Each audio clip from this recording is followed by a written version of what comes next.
आपण आज अनोखं चित्र बघत असताल।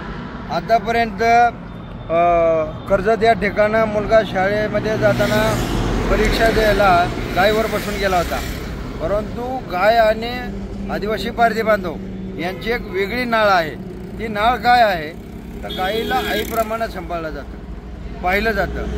गाय ही पारधी समाजातील व्यक्तींची आई मानलं जातं। जसं आईनं पोटात बाळाला सांभाळते त्याच स्वरूपात गाय आम्हाला आपल्या कुशीवर खांदीवर घेऊन तिच्यावर मागून खाणं, गावामध्ये फिरणं, गावाची राखणी करणं आणि गावाची राखणी करून सकाळी गावामध्ये भिक्षा मागून आपली उपजीविका भागवण्याकरता भारतीय समाज अशा स्वरूपाचे गायीचा उपयोग केला जात होता। आणि त्या ठिकाणं आता वारंवार दिवसांदिवस आता याचं प्रमाण कमी पडत चाललं। हे दुर्मिळ चित्र आहे।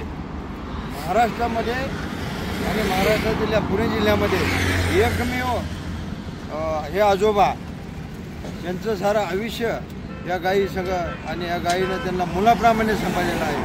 आज भाग्याचा काळ आहे, या ठिकाणं ते आजोबा बी भेटले आणि त्यांची गायीसुद्धा आज दोघं बी आपण पाहत असतात तिला सांभाळण्याकरता हे खाद्य म्हणजे त्यांनी शेतात जाऊन हे मागून आणलेलं खाद्य आहे। म्हणजे भाकरच मागत नाही तर गाईला सुद्धा खाद्य मागून आणून त्या गाईला जीवापार सांभाळायचं आहे। गाईचं आणि आजोबांचं जर वय विचारलं तर तुम्हाला एक वेगळा विषय वाटेल। गाय आजोबांजवळ आज 27 वर्ष गाय या आजोबांजवळ आहे आणि 27 वर्षामध्ये 27 वर्ष या आजोबांना ही गाय घेऊन फिरत आहे आणि त्यांचे कुटुंब या गायीवर उपजीविका मागत आहे। ही दुर्दैवाची विषय आहे। भारतीय समाज हा भिक्षा मागून आपली उपजीविका भागवत आहे, परंतु शासनाच्या कसल्याही सुविधा आदिवासी भारतीय समाजापर्यंत मिळत नाही।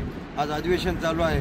भारतीय समाजाच्या विषयातून वेगवेगळ्या सरकारनं किंवा त्या विभागाच्या आमदारांनी या विषयाला विशेष हे करून शासनाने यांना कशा स्वरूपात सुविधा देतील हे देता येतील याचा आज विचार चांगली आहे।